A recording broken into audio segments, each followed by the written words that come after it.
Bonjour, aujourd'hui je vais vous lire Le complot des Nations Unies contre la chrétienté, extrait de l'intégrale de Serge Monast. Numéro spécial RINF, volume 2, de mai et à juillet 1995, Agence internationale de presse libre. Je cite: Rien ne semble effrayer ces hommes du pouvoir. Pour leurs intérêts, ils ne reculent devant rien. Mensonges, intimidation en tout genre, falsification de la vérité, destruction de réputation, rien ne leur échappe. Ils se croient au-dessus de toutes les lois, ils sont les nouveaux maîtres. Maintenant, ils recouvrent toute l'étendue de l'horizon. Quel espace nous reste-t-il pour respirer? Serge Monast, novembre 1992.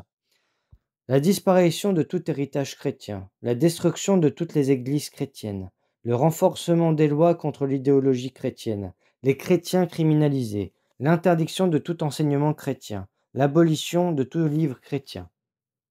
Introduction. Si certains se sont imaginés que le premier mouvement en vue d'imposer le nouvel ordre mondial en serait un de militaires provenant des Nations Unies, ou encore un d'économique issu d'une crise économique, alors ils ne se sont carrément trompés. Il s'agira plutôt d'une prise du pouvoir religieux en provenance du Vatican à Rome. Mieux vaut pour chacun considérer sérieusement cette situation, car vous risquez d'être prêt à l'intérieur de quelque chose que vous n'auriez jamais cru possible. Nous avons en main les rapports reliés, semble-t-il, à des documents provenant de la bibliothèque secrète du Vatican, qui décrivent très bien quels sont les plans envisagés pour tous les chrétiens récalcitrants au gouvernement du nouvel ordre mondial. Pour qui n'a pas eu accès aux prophéties et aux documents du passé provenant de cette bibliothèque secrète du Vatican, il sera difficile de juger adéquatement des menaces grandissantes rattachées à la venue de l'antipape. En fait, la prise du pouvoir par l'antipape annonce le déclin, puis la disparition complète de toute la chrétienté, mais à partir des États-Unis. Selon certaines sources de confiance, l'instauration du nouvel ordre mondial est impensable sans la disparition de chacune des églises chrétiennes du territoire des États-Unis, pour la simple raison que ce pays est considéré par le nouvel ordre mondial comme étant le dernier bastion de la démocratie et de la liberté dans le monde.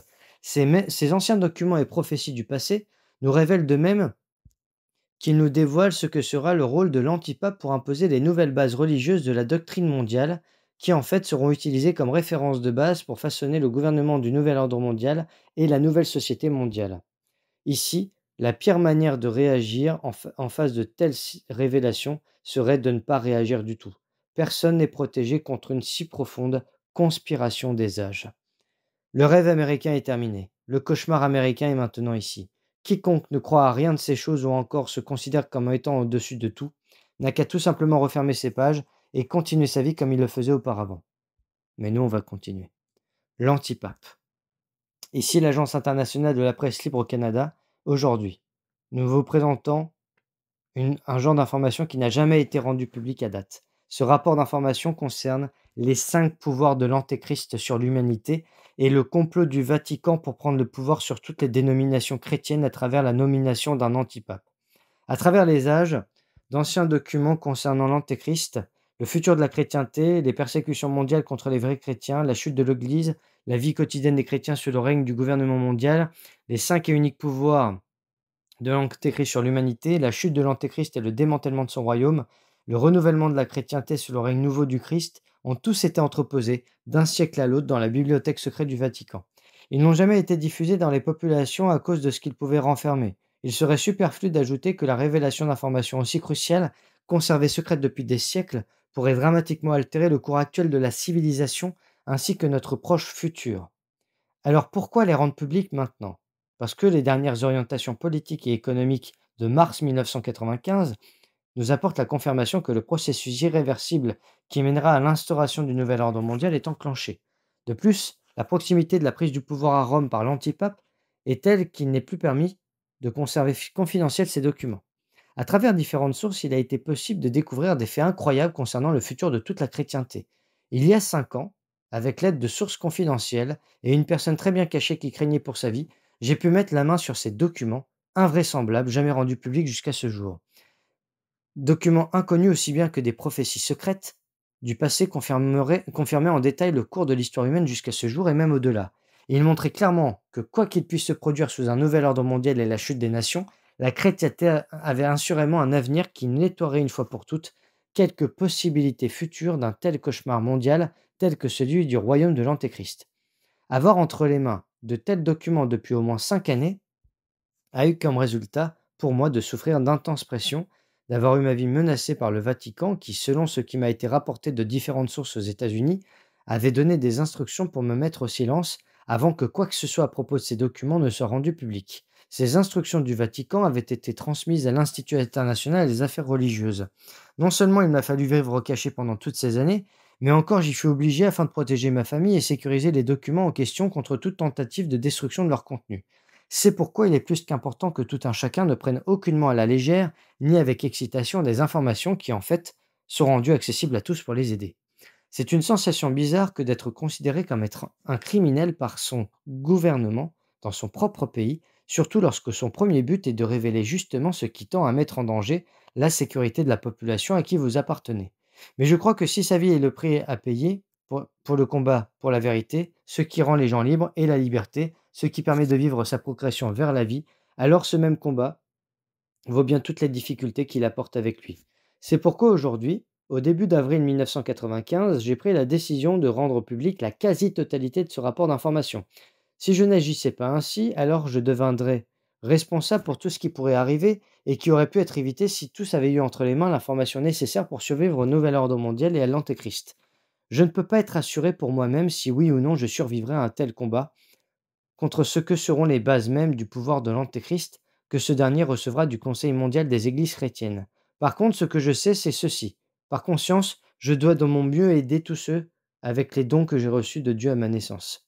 L'information incluse dans ces documents et ces prophéties du passé concernent, en premier lieu, la fuite forcée de Jean-Paul II hors du Vatican, la prise du pouvoir au Vatican par l'antipape, la naissance de la nouvelle Église internationale avec la falsification de toutes les doctrines religieuses chrétiennes, l'instauration des persécutions internationales basées sur la nouvelle doctrine de la nouvelle Église internationale, la soumission de toutes les églises à l'Antéchrist, notons que cette soumission surviendra uniquement après le travail accompli par le faux témoin, la prise du pouvoir politique et militaire par l'Antéchrist sous la conduite des Nations Unies, notons ici que le premier pouvoir étant situé au-dessus du politique et du militaire est un pouvoir religieux, les 5 et uniques pouvoirs de l'Antéchrist sur l'humanité, la survivance de la chrétienté renouvelée sous le règne de l'Antéchrist, la chute de l'Antéchrist et le démantèlement de son royaume, le vrai règne de Jésus-Christ sur une humanité chrétienne, chrétiennement renouvelée.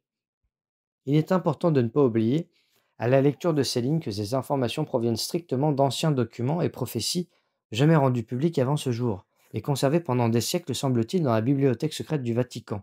Ces informations, je le répète, ne proviennent pas de réflexions profondes ou encore d'interprétations bibliques. Si nous voulons réellement comprendre le sens des préparatifs de la nouvelle Église internationale, ainsi que sa doctrine de base sous la conduite des Nations Unies, nous devons retourner à Rome en 1963 lorsque le pape Jean XXIII avait décidé de mettre sur pied un concile avec tous les évêques catholiques du monde.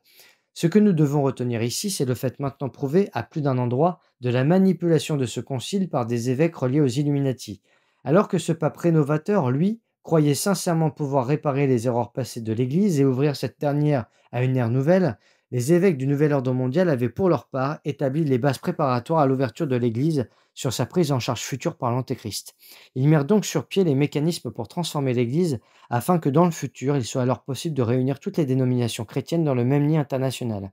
Ces mécanismes étaient et demeurent toujours aujourd'hui la libéralisation des vieilles doctrines en vue de rapprocher l'Église catholique des différentes églises chrétiennes, la disparition de tous les habits religieux et de tous les monastères tels que connus dans leurs formes anciennes, la destruction de toutes les librairies religieuses, spécialement des livres historiques et de référence, le rejet de toute autorité religieuse et l'ouverture sur l'idéologie du monde, la politique de l'implication politique de l'Église à travers le monde avec les gouvernements et les partis politiques en faveur d'un nouvel ordre mondial basé sur la destruction de l'ordre du passé, et la préparation de la nouvelle Église pour l'antipape qui renfermait ses résolutions inconnues. L'Église, sous le pouvoir de l'antipape, sera absolument identique à l'Église de Jérusalem au temps de Jésus-Christ. Elle partagera l'idéologie des Nations Unies de la même manière que les prêtres du Temple partageaient l'idéologie et le pouvoir avec les Romains. Elle conservera les croyances en Jésus-Christ comme façade afin de dissimuler ses réels intérêts qui seront en réalité la richesse, le pouvoir politique et religieux et l'opportunisme sur tous les fronts tels que cela a été le cas de l'Église de Jérusalem au temps de l'Empire romain. Elle établira de nouveaux concepts religieux tous basés sur la divinité de l'homme. Notons ici que même si cette élection frauduleuse d'un pape sera réalisée avec les apparences de la tradition de l'Église, elle n'en sera pas moins inacceptable. Pourquoi? Parce qu'habituellement, un pape est élu par les cardinaux et non par les évêques. De plus, cette élection se fera sur la base de l'élection démocratique et non sous l'inspiration de l'Esprit Saint. Mais cette élection biaisée sera présentée aux différentes églises chrétiennes à travers le monde comme élection démocratique, quelque chose de nouvellement instauré comme processus légitime dans la nouvelle tradition de la nouvelle Église du futur. En accord avec l'agenda international à remplir, la première initiative de l'antipape en sera une réconciliation truquée avec l'ensemble des églises chrétiennes du monde, nous a-t-on rapporté.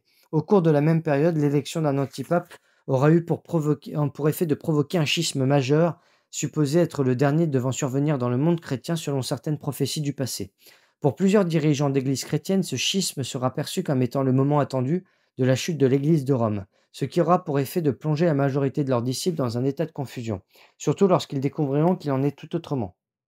D'un autre côté, pour une majorité de dirigeants d'églises chrétiennes, la nouvelle politique de portes ouvertes de l'antipape représentera le signe tant attendu pour réintégrer, selon eux, le sein de l'Église des premiers âges de la chrétienté. Ce qui suivra appartient à la plus grande confusion de l'histoire de la chrétienté. Confusion parmi les disciples des grandes églises chrétiennes qui se sentiront abandonnés par leurs dirigeants, qui se joindront alors à l'Église catholique. Confusion aussi parmi les catholiques divisés, le plus grand nombre se rangeant du côté de l'antipape, tandis que les autres erreront en factions divisées, certains demeurant fidèles au pape destitué et d'autres se regroupant autour de la première tradition de l'Église, celle des pères de l'Église. Le premier rôle de l'antipape, tel que planifié par les Illuminati, sera juge divin sur toute la chrétienté.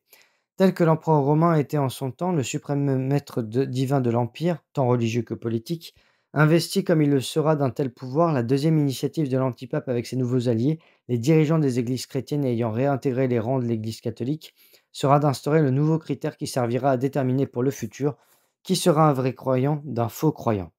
Cette alliance de la fausseté composera ce qui sera connu comme étant la première nouvelle Église chrétienne unifiée. Elle imitera faussement l'Église des premiers chrétiens, mais sera en fait une image de façade. En réalité, elle partagera son pouvoir avec les Nations unies.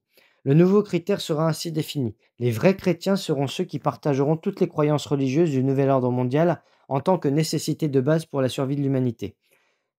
Ces nouvelles croyances peuvent se résumer ainsi.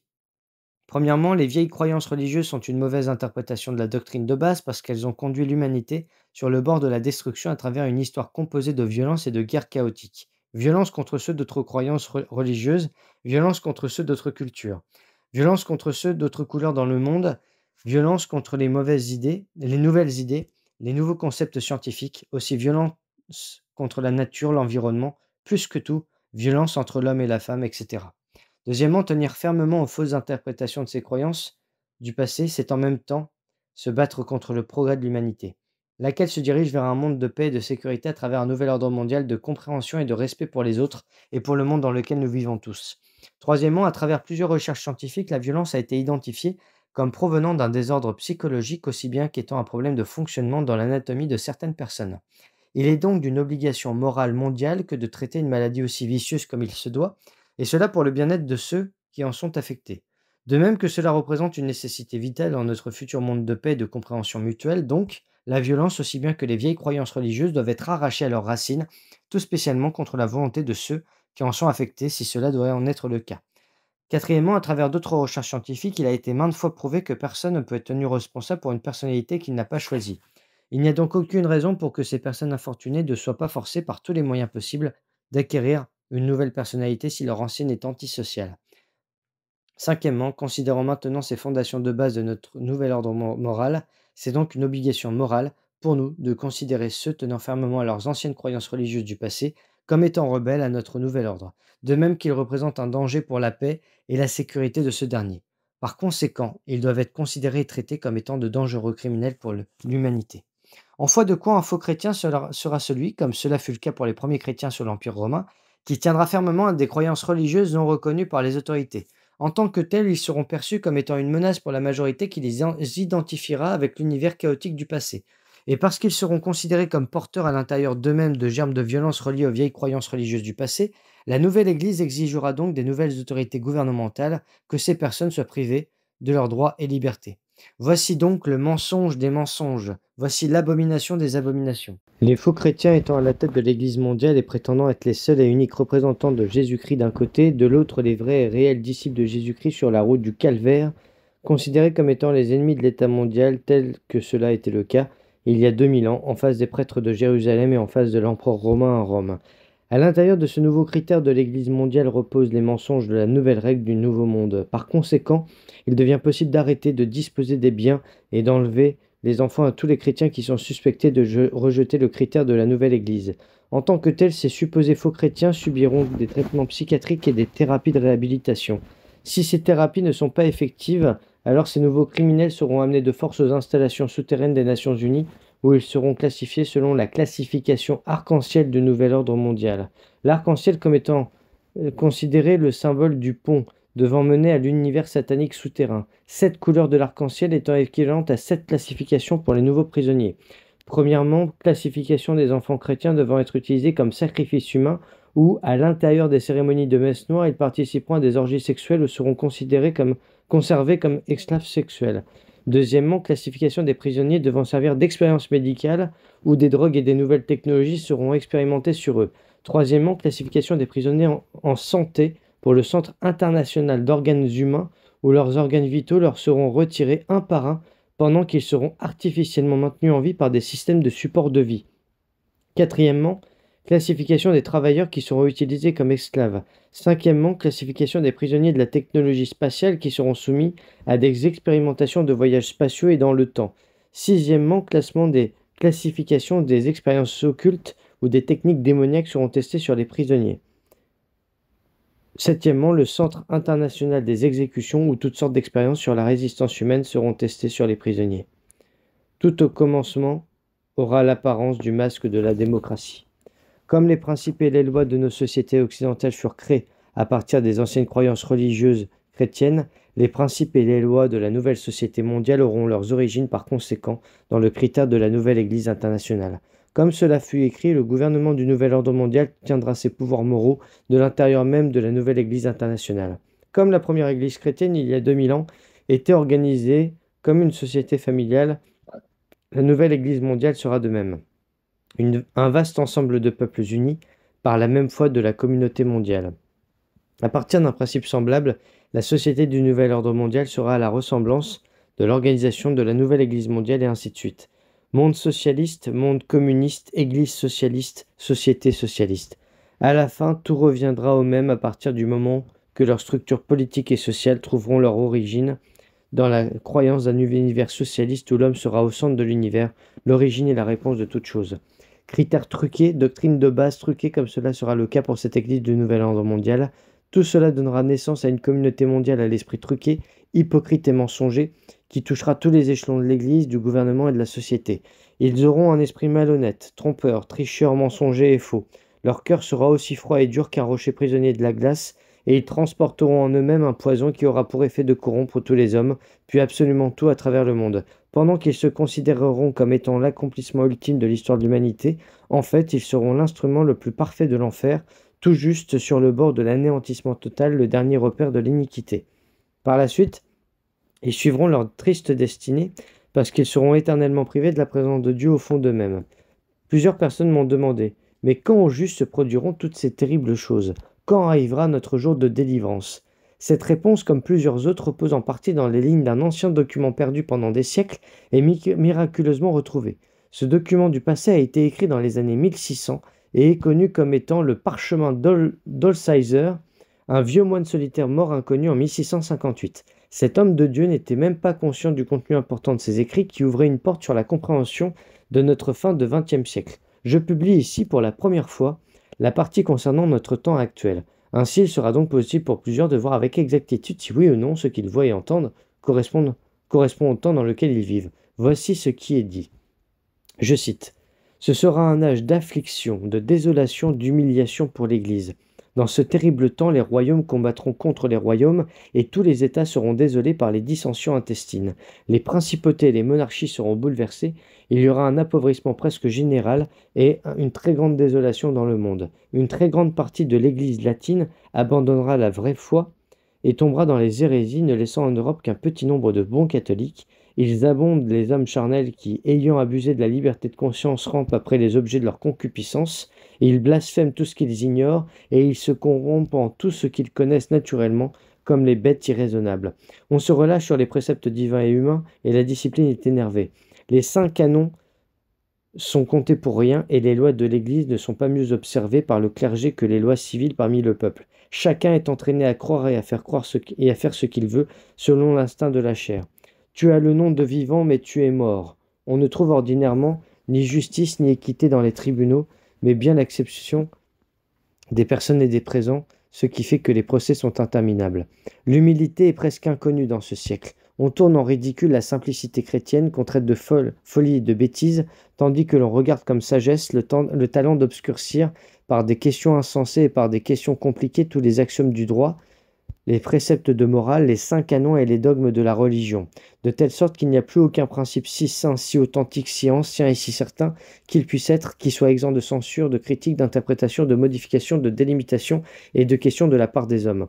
On ne cultive que l'esprit et non le cœur dans l'éducation des enfants, qu'on rend désobéissants, dissolus, beaux parleurs, babillards et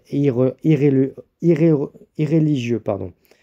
Les parents les aiment d'un amour désordonné, dissimulant leurs défauts et ne les corrigeant pas, et ne faisant pas observer la discipline domestique.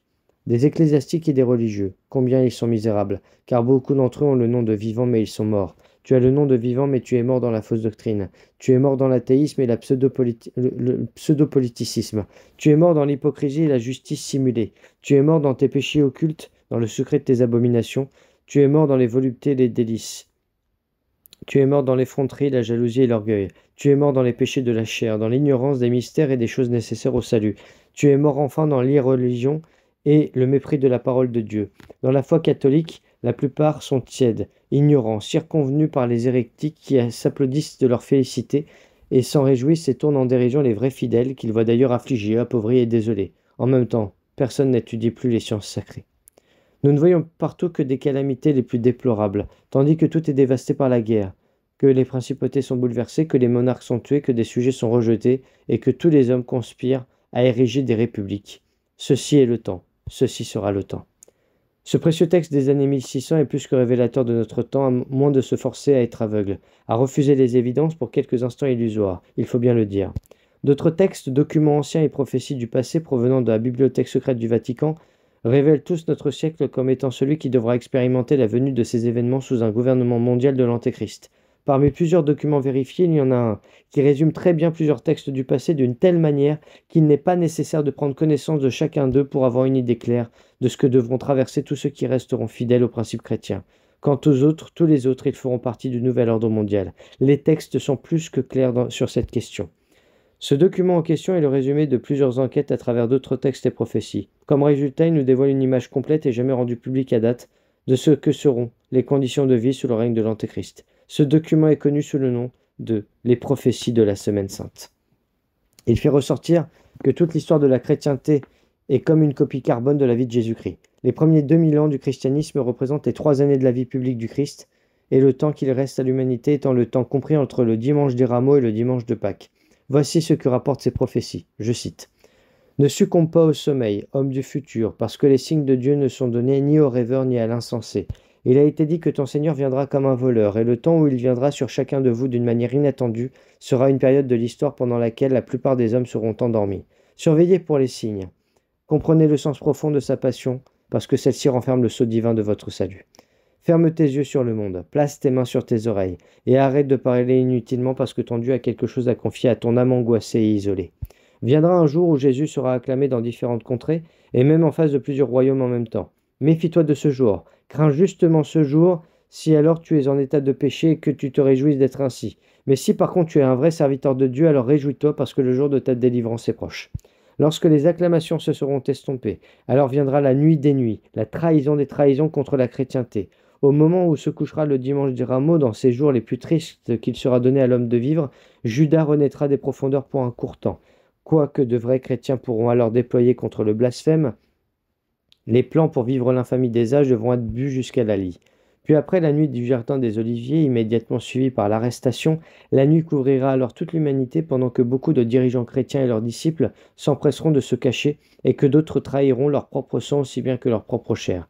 Mais cette nuit verra aussi quelques chrétiens plus rares mourir bravement avec leurs dirigeants comme martyrs. Pour cela, ils seront quelques-unes des pierres les plus brillantes de la couronne de leur Seigneur.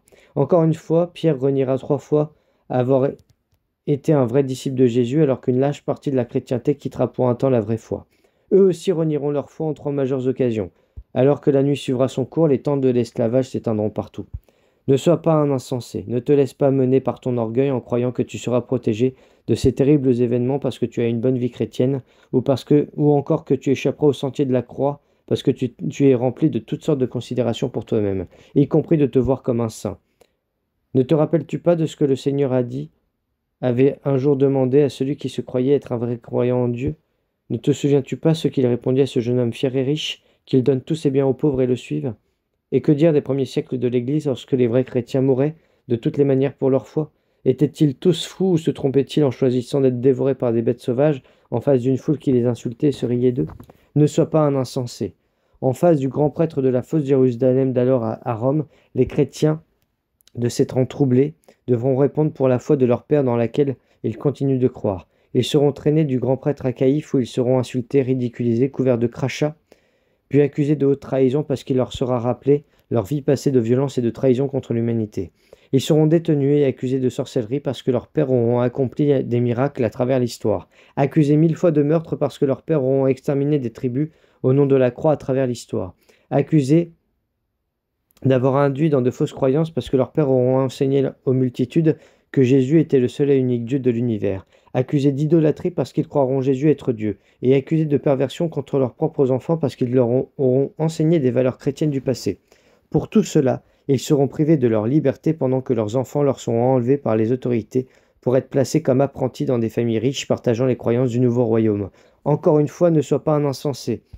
Comme la chrétienté a pris ses ailes à Rome, les persécutions partiront aussi de Rome parce qu'en ces temps, l'Église sera alors inversée par rapport à elle-même. Comme cela fut, cela sera encore parce que les élus seront les premiers à donner leur sang pour leur Seigneur. Pierre et Paul mourront à Rome pour le plaisir de la foule pervertie.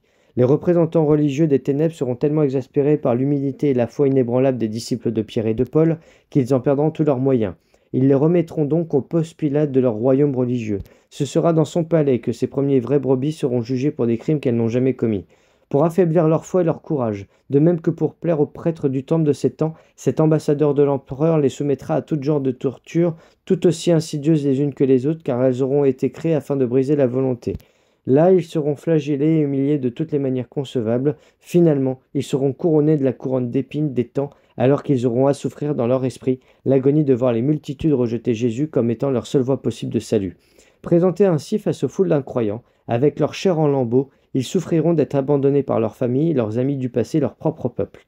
Toutes ces foules en colère auront préféré prêter serment aux représentants de l'Antéchrist qui, encore une fois, se lavera les mains de leur sang. Ce sera à partir de ce jour unique qu'il leur sera interdit par la nouvelle monarchie de donner un verre d'eau à quiconque, car en ces temps, la charité aura été emprisonnée dans un nouvel âge de glace.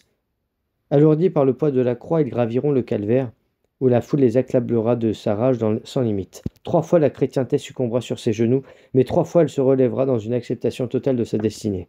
Arrivés au sommet du calvaire, ses mains seront crucifiées, parce que le monde sera alors privé de la charité.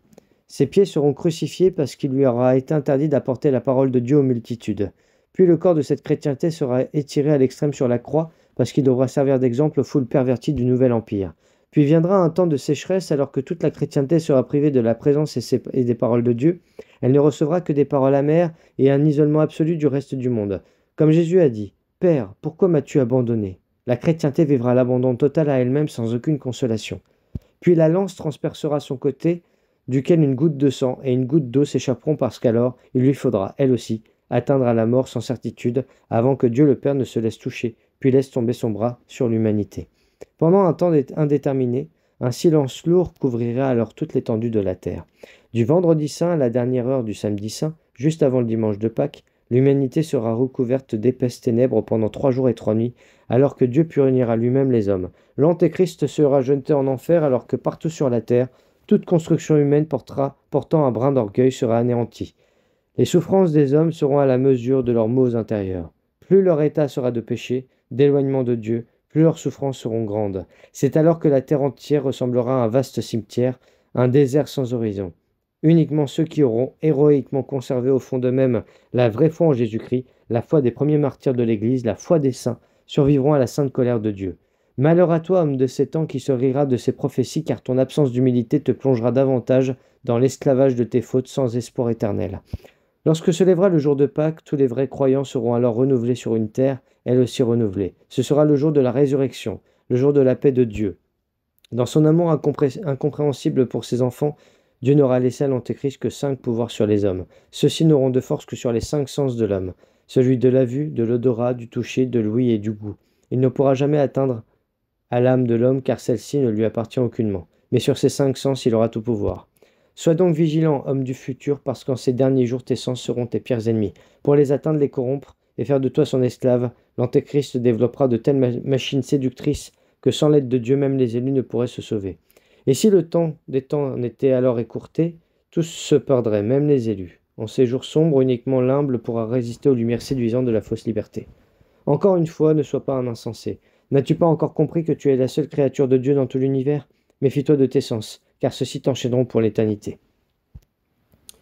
Pour ceux qui ne croient qu'en eux-mêmes et en rien d'autre, ces textes anciens seront l'objet de leur rire, mais aussi, il faut bien le dire, de leur atroce solitude. Car le rire et l'arrogance qui l'accompagnent n'ont aucun pouvoir sur la conscience qui, elle, ne peut être endormie. La politique internationale des Nations Unies élaborée contre toutes les églises chrétiennes. Aujourd'hui, un nombre croissant de gens vivant la vie ordinaire de monsieur tout le monde et ayant des enfants, une éducation universitaire, une carrière, sont sincères lorsqu'ils affirment percevoir dans la politique mondiale une conspiration politique et religieuse. La tendance vers l'instauration d'un nouvel ordre mondial n'est pas la création imaginaire d'une bande de paranoïaques tels que plusieurs semblent vouloir le faire croire à tous. Il n'y a qu'à regarder autour de nous, du côté des nouvelles technologies, des fusions de multinationales, des accords commerciaux internationaux, de la Banque mondiale, de la disparition prononcée de classes moyennes, des volontés pour une monnaie mondiale, pour un langage mondial, pour une réorganisation de la communauté internationale. Tout cela nous indique de profonds changements par rapport auxquels nos gouvernements nationaux eux-mêmes semblent être totalement impuissants. De tout temps, il y a eu des hommes pour dire que telle ou telle chose était impossible. Mais combien étaient convaincus, au début du siècle, qu'une guerre mondiale était totalement impossible? Et pourtant, combien étaient assurés que l'homme ne pourrait jamais aller dans l'espace? Et pourtant, l'homme est allé sur la Lune, etc. Pour qui s'est observé, il y a définitivement une conspiration en cours sur la planète afin de mettre en place une religion mondiale avec un antipape à sa tête. Religion qui façonnera la nouvelle morale d'un gouvernement mondial. Il n'y a que les insensés ou ceux prisonniers de leur peur, ceux qui projettent sur les autres d'une manière insensée leur insécurité, pour tout nier sans une analyse sérieuse des faits qui sont devant eux. Soit que vous faites partie de ces gens, ou soit que vous vous unissiez à ceux qui, de plus en plus nombreux, sont convaincus que quelque chose de pourri court sous la réorganisation actuelle des Nations Unies. Certaines agences gouvernementales ne veulent pas que vous sachiez ceci, ni non plus le Cult Awareness Network, ni les Nations Unies. Ceux qui désirent une nouvelle vie, un nouvel espoir, un nouveau futur, un nouvel ordre mondial savent bien que les anciennes voies vont être éliminées, doivent être éliminées, déracinées pour qu'un nouvel ordre puisse être construit. Pour eux tous, les vieilles avenues sont reliées aux croyances en un seul Dieu. Bizarrement, leur but ultime n'est pas celui qu'ils ont laissé croire aux populations dans le passé, c'est-à-dire un paradis mondial sous un nouvel ordre contre la volonté libre des populations, mais bien plutôt en réalité quelque chose visant la possession puis le contrôle des âmes de toute l'humanité. Par conséquent, en vue d'obtenir des résultats, ils ont mis sur pied The Cult Awareness Network, le réseau d'alerte contre les sectes, afin de s'assurer que l'âme des individus ne puisse pas être éveillée en aucune manière. Afin d'atteindre ce but dans un temps relativement court, ils ont été obligés de placer sous attaque, d'ébranler en fin de compte, les croyances de tous ceux ne croyant qu'en un seul Dieu, c'est-à-dire les catholiques, les chrétiens en général, les juifs et les musulmans. Leur programme de désinformation peut se résumer ainsi. Tout individu qui communiquera dans le futur à quelque groupe que ce soit une connaissance religieuse, spirituelle ou mystique qui serait considérée comme étant indésirable aux yeux des Nations Unies sera alors identifié comme membre d'une secte et comme quelqu'un souffrant de profonds troubles psychiatriques. En d'autres mots, quelqu'un devant être pris en charge pour son bien-être par les autorités médicales internationales des Nations Unies. Il est reconnu à travers l'histoire de l'humanité que quelqu'un qui a subi un lavage de cerveau n'est pas celui qui sera porté à croire qu'il a été abusé. Habituellement, ces personnes qui ont subi un lavage de cerveau défendront passionnément leur manipulateur, assurant qu'une nouvelle voie leur a été enseignée et qu'ils ont même été choisis pour l'enseigner à d'autres. C'est pourquoi, dans le passé, il a été si difficile, voire même impossible, de mettre sur pied des législations, surtout lorsque les législateurs utilisent les mêmes techniques auprès des populations dans le but de se faire élire et de conserver leur pouvoir. Afin de faire un lavage de cerveau de toute une population et amener celle-ci à réagir fortement, un jour, contre ceux se réclamant de la croyance en un seul Dieu, il a été nécessaire pour les Nations Unies d'établir un programme spécial anti-religieux dans les années 60 à travers diverses agences gouvernementales américaines. À cette époque, il était clairement établi à l'intérieur de ces agences gouvernementales et parmi les banquiers qui les finançaient que pour réussir la mise à pied d'un nouvel ordre mondial, il fallait avant tout en arriver à un contrôle absolu du politique et du social, en s'attaquant par tous les moyens au problème des religions. Ce programme anti-religieux pourrait être résumé de cette manière. Si vous terrifiez l'ensemble de la population moyenne et lui faites craindre pour sa sécurité et celle de ses proches, tels ses enfants, celle-ci vous permettra alors d'instaurer des moyens draconiens pour renforcer la pratique des lois, de la désarmer et de conserver sur elle des données d'identification intensive. Puis, si vous identifiez cette crainte, sa peur à des croyances religieuses précises et que vous répandiez cette peur à travers des médias officiels choisis sur une période de 20 à 30 ans, cette même population vous suppliera à genoux, par le biais de ses représentants politiques, de mettre en place de nouvelles alternatives pour la protéger. Une alternative de base pour notre politique internationale par les Nations Unies en vue de l'établissement d'un nouvel ordre mondial. C'est The Mental Cooperation in Takeover Plans, à travers l'Organisation mondiale de la santé. En 1948, le Congrès mondial sur la santé mentale, une organisation des Nations unies, déclara dans sa brochure Santé mentale et citoyenneté mondiale que le préjudice, l'hostilité ou le nationalisme excessif peuvent fortement influencer le développement de la personnalité sans que l'individu concerné puisse en être conscient. Afin d'être efficaces, les efforts pour changer les individus doivent être appropriés aux étapes successives de la personnalité en elle-même. Tandis que dans le cas d'un groupe ou de la société, le changement pourra rencontrer une forte résistance, à moins qu'une attitude d'acceptation ait été engendrée en premier lieu.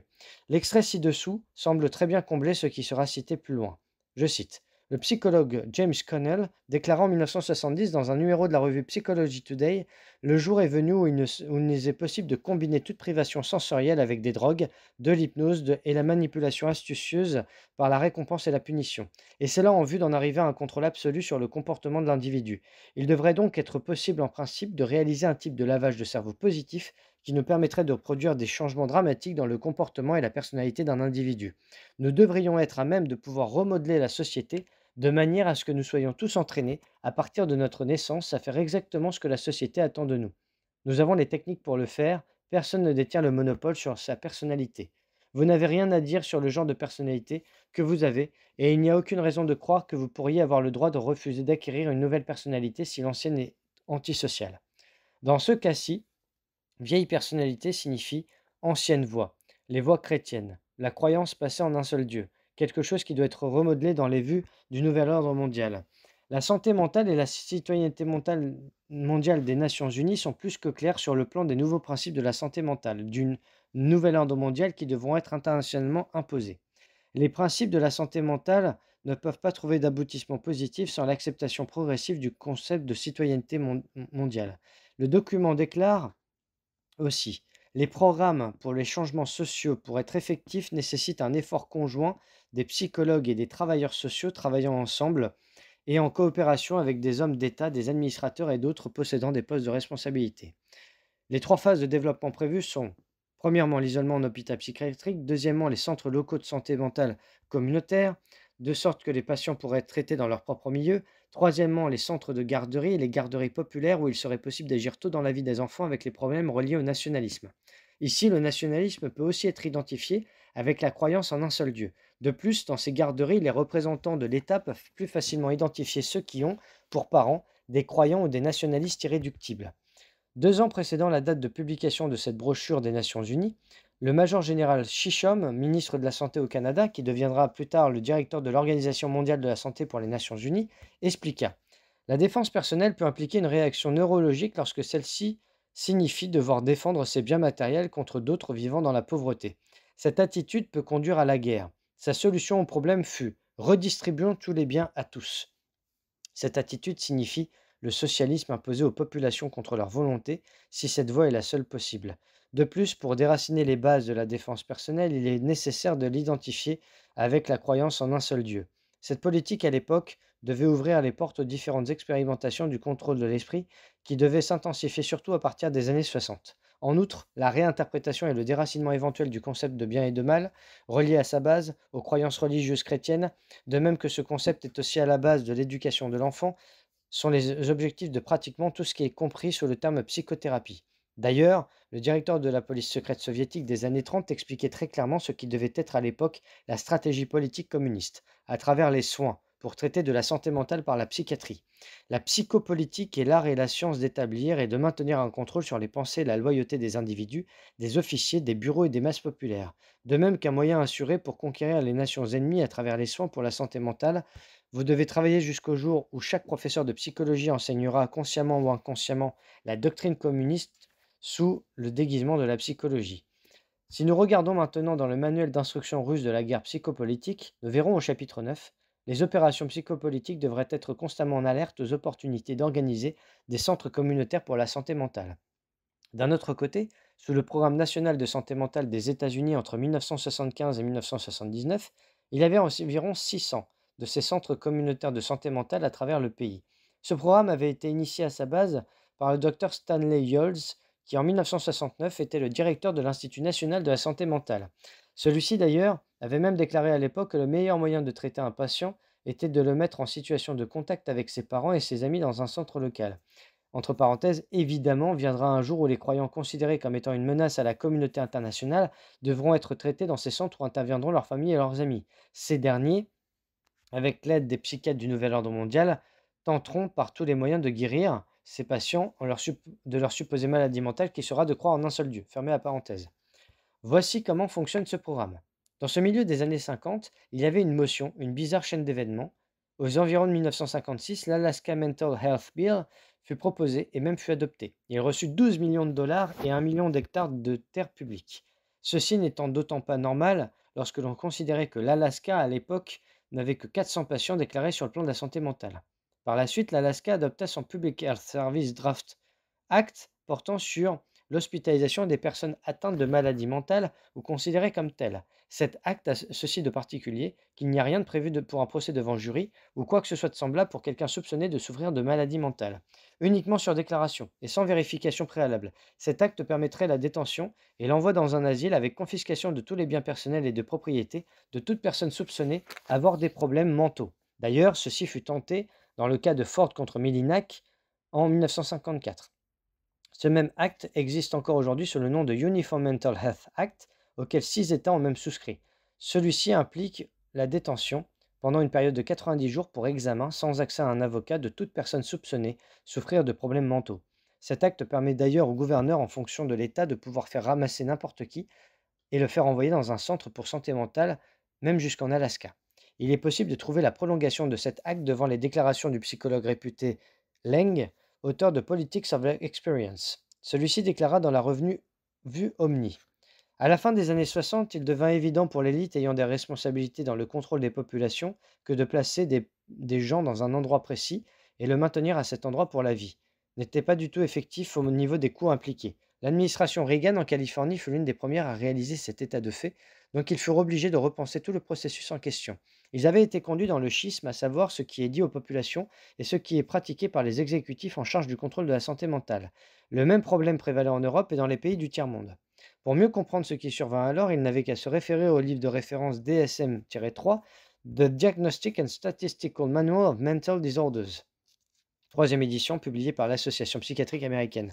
Transcrite en termes économiques et politiques, la maladie mentale signifie comportement et état mental indésirable. Le critère pour la maladie mentale, tel que décrit dans le DSM-3, inclut toute expérience inhabituelle de perception, la pensée magique, la clairvoyance, la télépathie, le sixième sens, le contact sensoriel avec une personne non présente. Il vous est permis, selon ce manuel de l'Association psychiatrique américaine, de sentir la présence d'un parent décédé pour une période de 3 semaines après sa mort. Au-delà de cette période, cela devient un critère pour juger de votre santé mentale. Il n'y a pas d'exemple exceptionnel. Un mandat pour soustraire qui que ce soit de ses libertés civiles, pour appliquer l'incarcération volontaire, la chimiothérapie, les chocs électriques et la stérilisation. En premier lieu, les perceptions extrasensorielles, le sixième sens et la perception de la présence d'une personne n'étant pas là. Tout cela se réfère aux expériences religieuses et spirituelles. Sans perception spéciale, alors comment établir une relation avec Dieu par exemple? En deuxième lieu, si nous nous reportons au Uniform Mental Health Act, il devient évident de comprendre ce qui arrivera à toute personne maintenant ses croyances avec Dieu. Cette politique de santé mentale des Nations Unies donnera naissance dans les années 60 à des phénomènes majeurs, tous regroupés sur le terme Flower Power, qui faisait la promotion de la fin de toute guerre, de la mort du passé, de toutes les valeurs morales reliées à celui-ci, de la mort de la famille traditionnelle, de l'ouverture aux expériences sexuelles les plus diverses, à la naissance des mouvements pour la paix et l'écologie, etc. Pendant que la majeure partie des gens avaient leur esprit accaparé par le vent de la nouvelle liberté illusoire qui soufflait alors sur l'Amérique, les agences gouvernementales de l'époque se sentirent les mains libres pour déployer leurs différents programmes pour le contrôle de l'esprit loin du regard du public. D'un côté, il y avait l'émergence d'une classe d'individus qui, sans aucun passé criminel et armés d'armes militaires, se mirent à tirer sans raison apparente sur des foules un peu partout. Certains d'entre eux prétendaient même avoir entendu la voix de Dieu, technique de la voice synthesis. D'un autre côté, il y a eu les meurtres de masse reliés à des cultes religieux ou sous la poussée d'idées religieuses. D'ailleurs, l'auteur de l'Encyclopédie du meurtre moderne, publiée en 1983, écrira: nous appelons crimes sans motif réel si ceux-ci ne semblent apporter rien à leurs auteurs. Avant 1960, ces crimes étaient rares, et ceux qui apparurent alors appartiennent à la fin de la décennie. Ce genre de guerre psychopolitique anti-religieuse a fait partie pendant des années de l'agenda communiste avant d'être exporté aux États-Unis par le biais des Nations Unies. Avec l'aide de la couverture des médias officiels, cela finit par amener le public moyen à croire que le vieux monde de violence relié aux croyances religieuses devait se terminer et être remplacé par une nouvelle croyance internationale rattachée à un nouvel ordre. D'ailleurs, une telle dose quotidienne de guerre psychologique, appliquée quotidiennement à travers les réseaux officiels de TV, de radio et de journaux nationaux, a eu pour effet d'assurer aux autorités gouvernementales le maintien de la population en général dans un état constant de peur. Population disponible en tout temps pour collaborer avec les autorités, encline à la psychose de la dénonciation collective. Le vieux stratagème de diviser pour mieux régner avait fini par diviser les populations en comportements individualistes. Pour mieux comprendre ce programme de contrôle et de désinformation mis en place par le politique à l'époque, par les spécialistes gouvernementaux du lavage de cerveau, il est bon d'en dégager ici les principales lignes de fond. Vous remarquerez que ce programme est exactement le même qui est encore utilisé de nos jours. Créer un problème où il n'en existe pas avec l'aide des médias officiels favorables au gouvernement et financés par les banques reliées au nouvel ordre mondial. Donner au problème en question une dimension religieuse de quelque source que ce soit. Grossir hors de proportion ce même problème en faisant croire aux gens que leur univers quotidien est soudainement mis en danger. Convaincre la population avec l'aide de psychiatres, de sociologues, de politologues reconnus que religion signifie fanatisme. Largement publiciser les supposés incidents religieux de manière à démontrer que des vies humaines sont en danger à moins que les autorités gouvernementales interviennent. Amener sur la place des incidents des forces massives, de policiers et de militaires, forces spéciales afin de faire croire au public que le groupe religieux visé est en fait dangereux. Ajouter à cela la présence de nouvelles forces d'intervention spéciales avec de nouveaux uniformes et du nouvel équipement afin d'habituer le public à celle-ci dans l'optique d'interventions futures semblables. Puis par la suite, par le biais de politiciens soigneusement choisis, amener la population à harceler ses représentants afin d'obtenir de nouvelles lois pour protéger leurs familles et leurs biens contre tout groupe ou toute croyance religieuse non reconnue par le gouvernement. Cela s'appelle du lavage de cerveau et a été implanté en Amérique dans les années 60. Par exemple, en 1990 à Oka, le Québec d'alors a expérimenté une situation semblable qui a débouché sur la création du pouvoir autochtone au Canada. Et il serait possible de continuer ainsi longtemps sur des pages et des pages, ce qui ne ferait que confirmer davantage une volonté mondiale à travers organismes et groupes sans but lucratif mais combattant tous comme par hasard des groupes et des associations religieuses. Ce qui est important de retenir ici, c'est l'orientation de plus en plus prononcée contre tout ce qui est religieux, d'autant que tout sera amplifié prochainement, largement, avec des problèmes économiques sans précédent qui vont toucher toutes les couches de la société et insécuriser tous les individus. Serge Monast, journaliste d'enquête, 29 mars 1995. Je vous remercie.